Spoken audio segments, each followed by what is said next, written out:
देखो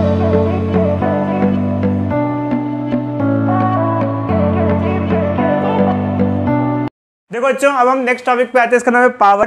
पावर क्या होता है बच्चे? Power is rate of doing work. अब इसका मतलब देखो बच्चे, इंग्लिश में तो रेट ऑफ डूइंग वर्क कुछ भी कह सकते हैं, बट एक्चुअली इसका मतलब क्या होता है? दो बच्चों को एक ही टास्क दिया जाए और एक बच्चा उस टास्क को जल्दी कंप्लीट कर ले, तो हम कहेंगे भाई ये तो बाहुबली है, पावरफुल बच्चा है, और उसने जो टास्क है उसको बहुत फास्ट कंप्लीट कर दिया, मतलब उसकी पावर क्या है? ज़्यादा है। Power work done by time होता है, या फिर ऐसे लिख सकते हैं बच्चे, तो अगर कम टाइम में उतना वर्क परफॉर्म कर ले तो पावर उसकी क्या हुई? ज़्यादा हुई। पावर की जो ऐसा यूनिट होती है वो वॉट होती है, जैसे कि आप लोगों ने पहले भी पढ़ा होगा वॉट। वॉट होती है पावर की ऐसा यूनिट। अब हम बात करते हैं बच्चे पावर के कुछ फॉर्मूलेस पे जो हम लोग डिस्कस करेंगे। तो देखो बच्चे, एक होता है पावर का, जब फॉर्मूले की बात करते हैं तो वर्क डन बाय टाइम होता है। कई बार हम लोग वर्क डन को फोर्स इनटू डिस्प्लेसमेंट के डॉट प्रोडक्ट से रिप्रेजेंट करते हैं ऐसे, और डिस्प्लेसमेंट बाय टाइम क्या हो जाता है? डिस्टेंस बाय टाइम क्या हो जाता है, या डिस्प्लेसमेंट बाय टाइम क्या हो जाता है? वेलोसिटी। तो एक तो ये फॉर्मूला हो जाता है। और एक होता है एवरेज पावर। एवरेज पावर क्या होता है बच्चे? जैसे हम लोग कभी कहीं कुछ वर्क परफॉर्म करते हैं, तो total work by total time average power कहलाता है। Total work by total time क्या कहलाता है? एवरेज पावर कहलाता है। तो आमतौर पे हम लोग यही दो ही फॉर्मूले मिलने ही देखेंगे, ये वाला पहला हो गया, ये दूसरा हो गया। ऑल्दो डिफरेंशिएशन भी कभी कभी यूज़ करने को मिल जाता है, दो तीन फॉर्मूले हम लोग यूज़ करते हैं। ये बेसिकली पावर के फॉर्मूलेज होते हैं। तो हम देखो बच्चे कुछ क्वेश्चंस ट्राई करते हैं। पावर की हम बात करते हैं तो इसकी एक और यूनिट होती है हॉर्स पावर। 1 हॉर्स पावर जो होती है वो 746 वॉट के बराबर होती है। ये सब देखो बच्चे ऑल द नोट्स में लिखा हुआ है, मेरे को इतनी ज़रूरत नहीं बताने की, बट फिर भी मैंने आपको ये सब चीज़ें बता दी है। बोर्ड पे हमारे पास ये क्वेश्चन दिया हुआ है, ये पावर से एसोसिएटेड क्वेश्चन है। और इस क्वेश्चन में क्या दिया हुआ है कि एक एलिवेटर है जो मैक्सिमम 1800 kg का लोड कैरी कर सकता है, एलिवेटर और पैसेंजर का वेट इंक्लूड करके। यहाँ लिखा है an elevator can carry a maximum load of 1800 kg, elevator plus passenger is moving up with constant speed of 2 metre per second. ये एक एलिवेटर है, ये कॉन्स्टेंट स्पीड के साथ चल रहा है। ये कितना लोड लेके चल रहा है? मान लो इतना मास है, अगर मास इतना है तो लोड कितना होगा, मतलब वेट कितना होगा? mg क्या हो जाएगा बच्चे? जी को अगर 10 ले लें तो क्या हो जाएगा? 18,000 न्यूटन का लोड लेके चल रहा है ऊपर। अब देखो बच्चे, ये ऊपर की तरफ जा रहा है, ऐसा क्वेश्चन में दिया हुआ है। मूविंग अप लिखा है, मूविंग अप कांस्टेंट स्पीड के साथ। फ्रिक्शन फोर्स भी लग रहा है। फ्रिक्शन फोर्स कितना लगेगा? नीचे, क्योंकि वो ऊपर जा रहा है, तो कितना लगेगा? 4000 न्यूटन। वेट भी लग रहा है नीचे, कितना लग रहा है वेट? 18,000। तो नीचे कितना फोर्स लग रहा है? टोटल फोर्स कितना लग रहा है नीचे, बताना। अगर इन दोनों को ऐड कर दें बच्चों, तो नेट डाउनवर्ड फोर्स इन दोनों को ऐड करने के बाद आ जाएगा 22,000। अगर लिफ्ट को ऊपर जाना है तो मोटर को कम से कम जितना नीचे फोर्स लग रहा है उतना ही फोर्स या उससे थोड़ा सा ज्यादा फोर्स अपवर्ड देना पड़ेगा, तभी वो लिफ्ट ऊपर की तरफ जा पाएगी, वरना वो लिफ्ट नहीं जा पाएगी। तो मोटर को कितना फोर्स डिलीवर करना पड़ेगा बच्चे? अप्रोक्सीमेटली फोर्स, मोटर को इतना ही फोर्स डिलीवर करना पड़ेगा अप्रोक्सीमेटली। ऐसे थोड़ा सा पॉइंट मान लो, क्या फर्क पड़ता है। और कांस्टेंट स्पीड से चल रहा है एलिवेटर, कितनी स्पीड से चल रहा है? Constant speed. तो पावर का फॉर्मूला बच्चे ये होता है फोर्स इनटू वेलोसिटी। ये जो पावर का फॉर्मूला होता है इसे इंस्टेंटेनियस पावर कहते हैं। इंस्टेंटेनियस पावर क्यों? क्योंकि हम वेलोसिटी उस टाइम की लेते हैं जबकि हम बात कर रहे होते हैं। जैसे यहाँ पर इस टाइम पर वेलोसिटी 2 मीटर पर सेकंड है, तो वेलोसिटी 2 ली जाएगी।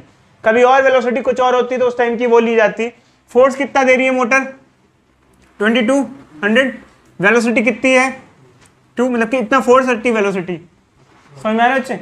इतनी पावर चाहिए मोटर को ऊपर चढ़ने के लिए, इतने फोर्स के साथ, इतनी वेलोसिटी के साथ। कितनी चाहिए? 44 किलो वाट। 44 किलो वाट की पावर रिक्वायर्ड है। तो मोटर इतनी पावर देगी तो ही ऊपर चढ़ पाएगी। इस क्वेश्चन में क्या है कि एक पंप दिया हुआ है जो ग्राउंड फ्लोर पे इंस्टॉल किया हुआ है, जिसे पंप वाटर को पंप करना है ऊपर तक पहुंचाना है टैंक में। टैंक 40 मीटर ऊंची हाइट पर है। पंप की एफिशिएंसी 30% है, कितनी पावर कंज्यूम्ड होगी। देखो बच्चे इसमें थोड़े थोड़े हिंट्स हैं। पहला हिंट ये है कि पावर क्या होता है, आमतौर पे हम कहते हैं power of is rate of doing work. नहीं, ये भी सिर्फ ये नहीं है, power is rate of energy consumption also. जैसे मान लो हम कहते हैं एक बल्ब लिया हमने, 50 वाट का बल्ब लिया। 50 वाट का बल्ब का मतलब क्या होता है, the meaning of what is, what का मतलब क्या होता है, जूल पर सेकेंड होता है बच्चे। देखो जब पावर को हम energy used per unit time भी लिख सकते हैं, वर्क डन बाय टाइम की जगह एनर्जी बाय टाइम। तो जैसे 50 वाट का बल्ब है, इसका मतलब क्या होता है, 50 जूल प्रति सेकंड वो इतनी एनर्जी खपा रहा होता है, वो एनर्जी इतनी दे रहा होता है, समझो। 50 वाट का मतलब ये होता है। तो पावर सिर्फ वर्क डन बाय टाइम नहीं होता, एनर्जी कंजम्पशन बाय टाइम होता है। वर्क डन बाय टाइम कब यूज करते हैं और एनर्जी कंजम्पशन बाय टाइम कब यूज करते हैं। जब हम कोई काम करते हैं तो work done by time use करते हैं, जब हम कोई अप्लायंस यूज करते हैं तो energy consumption bye time use करते हैं। हमारे अप्लायंसेज होते हैं घर में, कहते हैं ज़्यादा पावर कंज्यूम करता है, मतलब 1 सेकंड में ज़्यादा एनर्जी कंज्यूम कर रहा है, समझ में। मोटर ज़्यादा पावर कंज्यूम करती है, तो इस हिसाब से हमारे ये वैल्यूज़ होती है। अब देखो इसमें क्या खास बात होती है, यहाँ क्या यूज़ होगा, यहाँ एनर्जी किस चीज़ में कंजम्पशन में जा रही है, यह एनर्जी वाटर को लिफ्ट करने में जा रही है। और कौन सी एनर्जी, बेसिकली वाटर को लिफ्ट करते हैं तो कौन सी एनर्जी देनी पड़ती है, पोटेंशियल एनर्जी देनी पड़ती है। किसको क्या देनी पड़ती है, पोटेंशियल एनर्जी। तो एनर्जी क्या देनी पड़ेगी, वाटर को पोटेंशियल एनर्जी देनी पड़ेगी। तो ये बच्चे हमारी हिंट है। आई होप इसके बाद शायद आप ये क्वेश्चन काफी हद तक कर पाओ। जल्दी करो। देखो बच्चे बोर्ड पे देखते हैं हम यहाँ पर, तो हमें क्वेश्चन में जैसे मेंशन किए चीजें, तो हम ये वाला फॉर्मूला लगाएंगे। इधर देखो बच्चे बोर्ड पे, तो जैसे कि पंप अगर वाटर को लिफ्ट कर रहा है तो वाटर को लिफ्ट करने में पोटेंशियल एनर्जी का रोल होता है। तो इतना पोटेंशियल एनर्जी डिलीवर कर रहा है वाटर को, तो हम जैसे कि ये फॉर्मूला लगाएंगे mgh/t। तो यहाँ मास तो दिया नहीं बच्चों, हमने पढ़ा है बच्चे डेंसिटी होती है मास बाय वॉल्यूम। डेंसिटी को हम रो से रिप्रेजेंट करते हैं बड़ी क्लास में, ध्यान रखना बच्चों, ये ग्रीक अल्फाबेट है। तो मास क्या होता है, डेंसिटी इंटू वॉल्यूम। तो पावर क्या हो जाएगा, डेंसिटी वॉल्यूम GHT। ठीक है, अब क्या क्या चीजें क्या क्या है देखो बच्चे, density of water is 1000 kilogram per meter cube, volume of tank is 30 meter cube, G is 10 ले लेते हैं, हाइट इज 40 मीटर, टाइम कितना टाइम 15 मिनट। मिनट लेंगे नहीं लेंगे, मिनट को सेकंड में कन्वर्ट करेंगे, मिनट कोई सेकंड में कन्वर्ट करेंगे बच्चे। आर SI यूनिट नहीं होती है, SI यूनिट सेकंड होती है। 15 मिनट को 60 से मल्टीप्लाई कर देंगे, ये 2 आ जाएगा, ये कट जाएगा 3, 2 से 2 कट जाएगा, करीब करीब इतना आ रहा है बच्चों मेरा तो अप्रोक्सीमेटली, यहाँ 40 किलोवाट है। अब ये पावर पंप की नहीं है, पंप इतना नहीं दे रहा, इतना तो पानी को मिल रहा है, पानी को इतना मिल रहा है। पंप कितना देगा, देखो बच्चे पंप 3 है, हाँ चीज वेरी गुड, 3 भी आ जाएगा ये। तो इतनी पावर पंप नहीं दे रहा है, इतनी पावर पानी को मिल रही है। जो हमारा अप्लायंस होता है वो ज़्यादा पावर देता है और फाइनली मिलती कम पावर है। अब 30% एफिशिएंसी यहाँ मेंशन की है क्वेश्चन में दिया गया है कि पंप की एफिशिएंसी 30% है। कोई बच्चा मतलब बताएगा इस चीज़ का क्या हो सकता है आपके हिसाब से। 30% एफिशिएंट पंप है, इसका मतलब ये है कि अगर पंप 100 जूल की एनर्जी देता है या 100 वाट की पावर देता है तो सिर्फ 30 ही फाइनली यूटिलाइज हो पाएगी और 70 क्या हो जाएगी, वेस्ट हो जाएगी। हर अप्लायंस जो हम यूज करते हैं उन सभी अप्लायंसेस की कुछ एफिशिएंसी होती है। एफिशिएंसी का मतलब ये कि वो उतना पार्ट तो यूटिलाइज हो जाता है, बाकी पार्ट एनर्जी का क्या हो जाता है, डिफरेंट प्रोसेसेस में वेस्ट हो जाता है। एनर्जी वेस्टेज हर जगह होती है बच्चे, ऐसा कभी नहीं हो सकता, बट हम कोशिश ये करते हैं कि ज़्यादा एफिशिएंट डिवाइस बनाए। आपने देखा होगा स्टार रेटिंग वाले डिवाइस होते हैं, 3 स्टार 5 स्टार रेटिंग वाले, 5 स्टार एनर्जी रेटिंग वाले एसी और रेफ्रिजरेटर ही होते हैं। इस पे शायद स्टार नहीं लगे, कहाँ लिखा है, हाँ 3 स्टार रेटिंग, ये 3 स्टार लगा है। ज़्यादा स्टार होते हैं तो मतलब उतना एफिशिएंट डिवाइस है, पावर में एनर्जी लॉसेस के चांस कम होते हैं, बट वो डिवाइस उतना महंगा भी होता है क्योंकि उसको बनाने में थोड़ी सी टेक्नोलॉजी भी ज़्यादा अच्छी यूज़ होती है। तो यहाँ पर एक्चुअली क्या है कि इतना जो यूज़ हो रहा है, इतना हमें वाटर को मिल रहा है, तो एक्चुअली एफिशिएंसी होती है, ये इसे एफिशिएंसी कहते हैं बच्चे। एफिशिएंसी एक ग्रीक अल्फाबेट से डिनोट करते हैं, इसे कहते हैं ईटा, ग्रीक अल्फाबेट इसे कहते हैं ईटा। ईटा वाला ईटा नहीं, अरे बच्चे ईटा वाला ईटा नहीं, ईट है, ईटा कहते हैं ईटा। आप वो ये मत बोलना जो ईंट उठा के मारूंगा वो ईटा, ईटा ईटा ये होता है। Output power by input power. Input कितना दिया और आउटपुट कितना मिला। तो यहाँ पर बच्चों देखो ये जो पावर है ये हमें आउटपुट मिल रहा है फाइनली, जो पानी को मिल रहा है।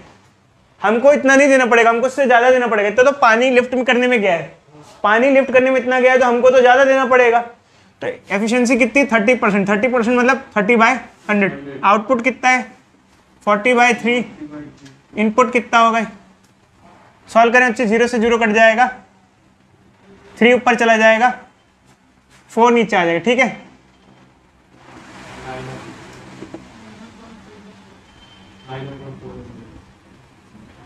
ऐसे कुछ होगा, कुछ गड़बड़ हो रही है लग रहा है।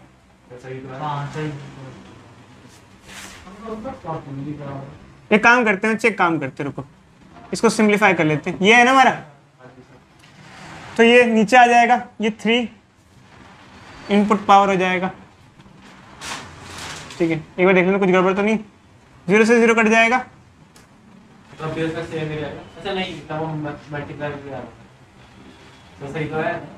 हाँ ये क्या हो जाएगा 9/400 is equal to 1 input power.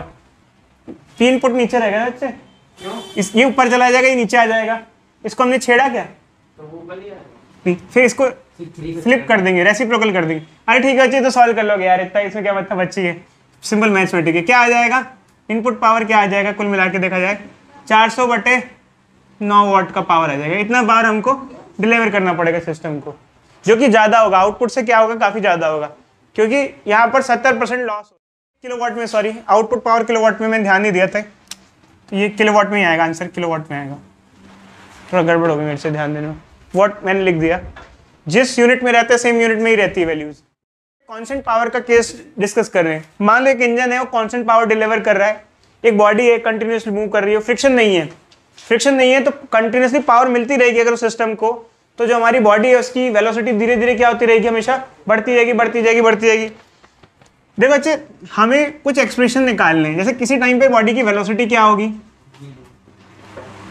किसी टाइम पे उसका एक्सेलरेशन क्या होगा और डिस्प्लेसमेंट क्या होगा, ये एक्सप्रेशन चाहिए।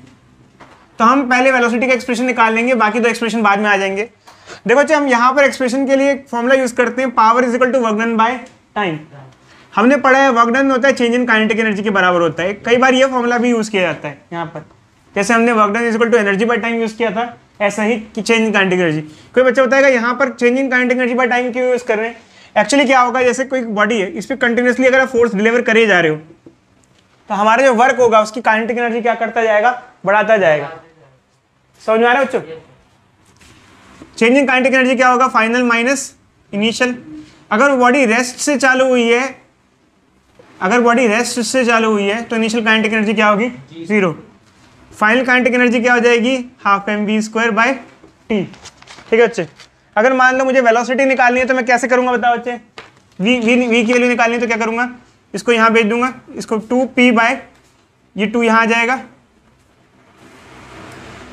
t ये आ जाएगा बच्चे। थोड़ा सिंप्लीफाई करूंगा तो वेलोसिटी की वैल्यू क्या आ जाएगी, √2pt/m, या फिर इसको और भी क्या लिख सकते हैं, और 2pt/m की पावर ½ तो ये VT रिलेशन हो गया। अगर एक बॉडी पे कांस्टेंट पावर डिलीवर होती रहे, कोई अपोजिंग फोर्स नहीं है, कोई रजिस्टिंग फोर्स नहीं है, ध्यान रखना ये हमेशा तभी वैलिड है जब कोई अपोजिंग फोर्स नहीं, मतलब रुकने वाली चीज नहीं है, जो रियलिस्टिक नहीं है। वैसे ये केस, ये सिनेरियो रियलिस्टिक नहीं है। ऐसा नहीं होता कि आप कोई बॉडी पे फोर्स लगाते रहो तो उसकी वेलोसिटी बढ़ती रहे, क्योंकि उस पर एक फोर्स वो भी लग रहा होता है जो उसको रोक रहा होता है।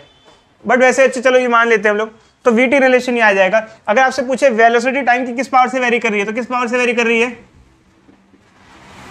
v directly proportional to t की पावर ½ अब देखो बच्चे, इसमें कई बार पूछ लेते हैं कि एक्सेलरेशन किस पावर से वेरी करेगा। तो देखो बच्चे, ये VT रिलेशन आ गई, इधर देखो बच्चे बोर्ड पे। अगर इसकी AT रिलेशन निकालनी हो तो वेलोसिटी को जब डिफरेंशिएट करते हैं तो क्या मिलता है, एक्सेलरेशन मिलता है।